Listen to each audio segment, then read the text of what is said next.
முதல எழுத்தெல்லாம் ஆதிபகவன் முதற்றே உலகு.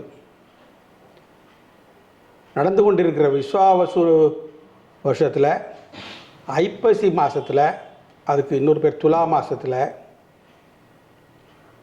இந்த மாதம் அதாவது ஆங்கில தேதி 18/10/2025 17/11/2025 வரைக்கும் உண்டான ஐப்பசி மாதத்தில் நேயர்களுக்கு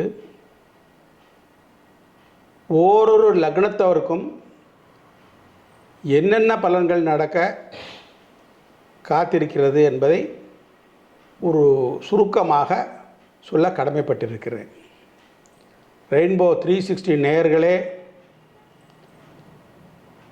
உங்கள் அத்தனை பேருக்கும் என்னுடைய வணக்கம். லைக் பண்ணுங்கள், கமெண்ட் பண்ணுங்கள், சப்ஸ்கிரைப் பண்ணுங்கள். உங்களுக்கும் இதில் நிச்சயமாக சில நல்ல பலன்கள் கிடைக்க வாய்ப்பு இருக்கிறது. இப்போது லக்ன வாரியாக சில ஒவ்வொரு லக்னத்துக்கும் உண்டான பலன்களை கூற ஆரம்பிக்கிறேன். அதுக்கு முன்னோட்டமாக துலா மாதம் காலபுருஷனுக்கு அது 7வது ராசியில் சூரியன் நிற்கிற பொழுது அதுக்கு துலா மாதம்னு சொல்கிறது, ஐப்பசி மாதம்னு சொல்கிறது. இதில் முக்கியமாக என்னென்ன பெருமைகள், இது மற்ற எல்லா மாதங்களை காட்டிலும் சிலது அயன மாத சூரியனுடைய அயன கதியினால் பெருமைப்படுகின்றன. மகர மாதம், கடக மாதம், அது மாதிரி இந்த துலா மாதமாகப்பட்டது சில வகைகளில் பெருமை மிக்கதாக இருக்கும். முதல்ல துலா மாதம்னு நினைவுக்கு வருவது என்ன அப்படி சொன்னால், காவேரி தீர்த்த ஸ்நானம் அப்படின்னு சொல்கிறது. மனிதன் தன்னுடைய அறியாமலோ அறிந்தோ செய்யக்கூடிய பாவங்களை போக்கிக் கொள்ளக்கூடிய ஒரு வாய்ப்பு இந்த தீர்த்த யாத்திரையினால் போக்கிக் கொள்ளுகிறான்.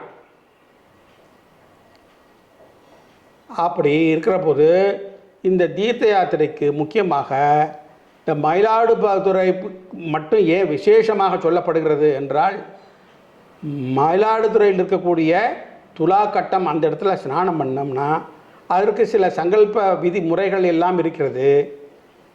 அந்த அன்றைய திதி, வாரம், நட்சத்திரம், யோகம், கரணம், இந்த பஞ்ச அங்கங்கள் அடங்கிய தினத்தை சொல்லி தனக்கு என்னென்னவெல்லாம் வாழ்க்கையில் பாபங்கள் தீர வேண்டியது அப்படிங்கிறதெல்லாம் சொல்லி சங்கல்பம் பண்ணி அதை 3 முறை முக்கிய ஸ்நானம் பண்ணுவார்கள்.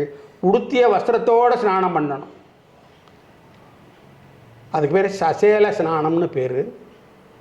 இந்த ஸ்நானத்தினால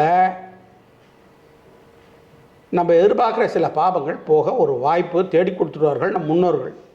இதில் ஒரு முக்கியமான நிகழ்ச்சி என்ன என்றால், இந்த குறிப்பிட்ட இந்த துலா மாதம், இந்த ஐப்பசி மாதத்தில் மட்டும் அநேக கோடி தீர்த்தங்கள் எல்லாம் அங்கே கங்கை உள்பட இந்த மாபெரும் துலா கட்டத்தில் காவேரி கலையை சங்கமிக்கிறார்கள்.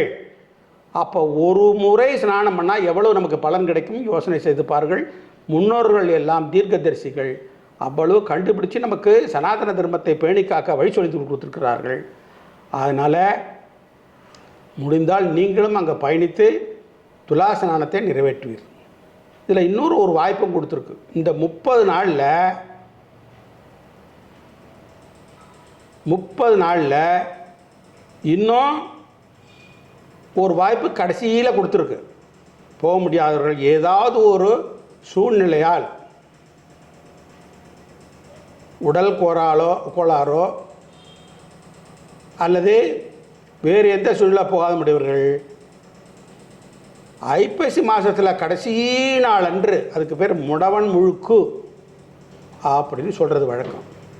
அன்றைக்காவது போய் குறைந்தபட்சம் படியில் உட்காந்து அந்த ஜலத்தை எடுத்து புரோட்சணம் பண்ணிட்டாவது வாங்க. அது சில பேருக்கு சில மந்திரங்கள் தெரியும், சில பேருக்கு அந்த சாதாரணமாகவே அங்கு அன்றைய தினம், கிழமை, வாரம், நட்சத்திரம், யோகம், கரணம், இந்த ஆண்டினுடைய பெயர், இதை மட்டும் மனதில் நினைத்து கொண்டு சூரியனை பார்த்து முக்கிய ஸ்நானம் செய்தால் நிச்சயமாக பலன் உண்டு.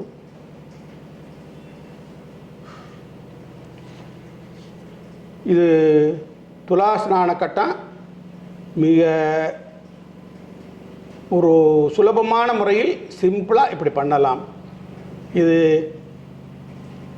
அதிகம் இதை பற்றி விழாவாரியாக தெரிஞ்சுன்னா துலா காவேரி புராணம் என்று நூல் இருக்கிறது, படித்து பார்த்து தெரிந்து கொள்ளலாம், அதை தெரிந்தவர்களிடம் கேட்டுக்கொள்ளலாம்.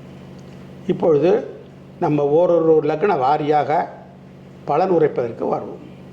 இந்த பிரபஞ்சத்தை 360 டிகிரியாக பிரித்து 12ஆல் வகுத்து ஓரொரு லக்னமாக பெயரிட்டு அதற்கு கலிபுருஷன் முதலில் மேஷ லக்னமாக வருகிறார். அப்போது மேஷ லக்னம் தலையை குறிக்கும், அதுதான் ஹெட்டு.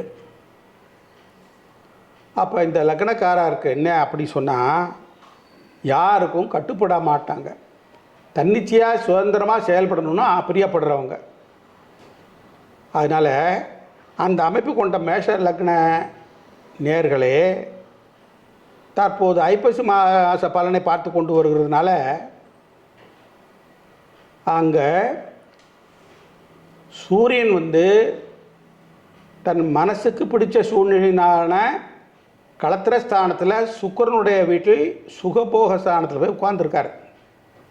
இந்த துலாம் இருக்கே அங்கே போய் உட்கார்ந்துருக்கார் இல்லையா, அது சிற்றின்ப ஸ்தானம்னு பேர். ஐப்பசி மாதம் சிற்றின்பங்களுக்கும் பெயர் பெற்றது தான். அதனால தான் எல்லாம் புது ட்ரெஸ்ஸு எல்லாமே ஜெகஜோதியாக இருக்கிறதுக்கு காரணமே. ஸோ அந்த இடத்துல அமர்ந்திருக்கிறார். கூடவே அந்த சுக்கிரனும் காதல்காரகன், கல்யாணக்காரகன், மனைவிக்காரகன் சுக்கிரனும் ஆட்சி பெற்றிருக்கிறார். ஸோ இந்த நிலைமையில் இந்த ஜாதகருக்கு தன் மனசுக்கு ஏற்ற மாதிரி ஒரு திருமணம் நடக்க இதுவரை காத்திருந்தது வெற்றியாக போகக்கூடிய சூழ்நிலை உருவாகும். அங்கே போய் லக்னாதிபதி செவ்வாய் உட்கார்ந்துருக்காரு, சுக்கிரனும் உட்கார்ந்துருக்காரு. இது ஒரு நல்ல அமைப்பு. அதனால் விரைவில் சுபகாரியம் நடக்க வாய்ப்பிருக்கிறது. பிரிந்து வாழும் தம்பதியர் ஒரு சிலர் இந்த நேரத்தில் இந்த சூழ்நிலையில் வலிய சுமூகமாக சேர்ந்து வாழக்கூடிய ஒரு சூழ்நிலை ஏற்பட போகிறது. மறுமணத்திற்கு வித்திடும் மாதம் இது. ரீமேரேஜுக்காக பல பேர் பல கவலையில் அலைவாங்க. அதை கூட இந்த மாதம் இந்த மேஷ லக்னக்காரர்களுக்கு அனுகூலமான சூழ்நிலையை கொடுக்க காத்திருக்கிறது. சிலர் மீது போடப்பட்ட வழக்குகள் போன்றவை சுமூகமாக முடிய, ஏன் சூரியனுக்கு நல்லது ஒரு அமைப்பில் குருவும் அமர்ந்திருக்கிறதுனால சுமூகமான தீர்வு ஏற்படும் என்பதில் ஐயமில்லை. சில கேஸ்கள் முடித்து வைக்கப்படும் சுமூகமாக.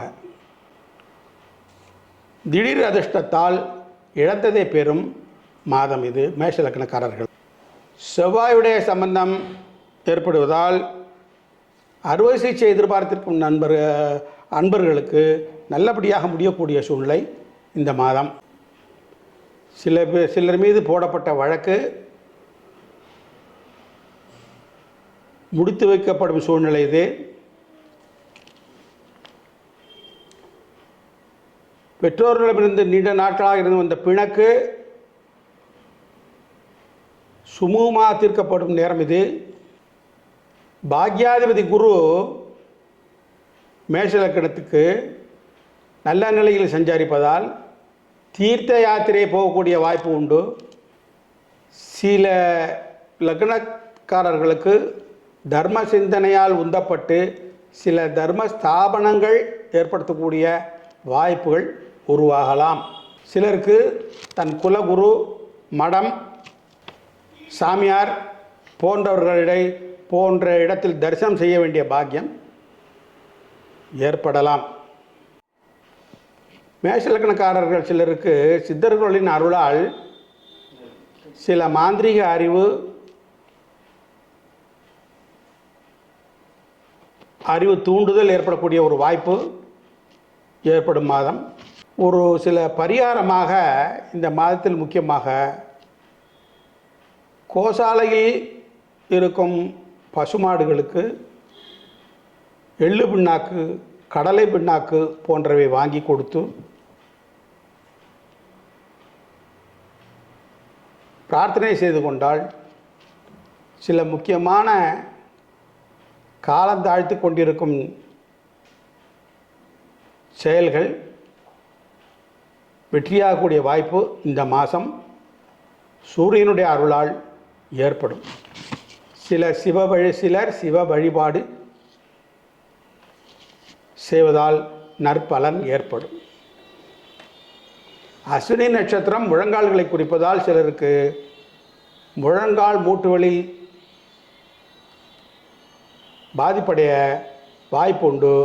ஆனால் அது கட்டுக்குள் இருக்கும் என்று தெரிய வருகிறது.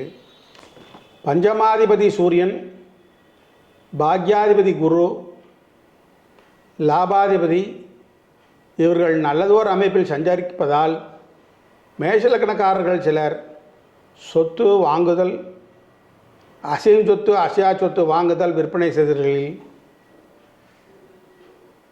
நல்ல பலனை அடைவர் என்பது உறுதியாகிறது. நன்றி.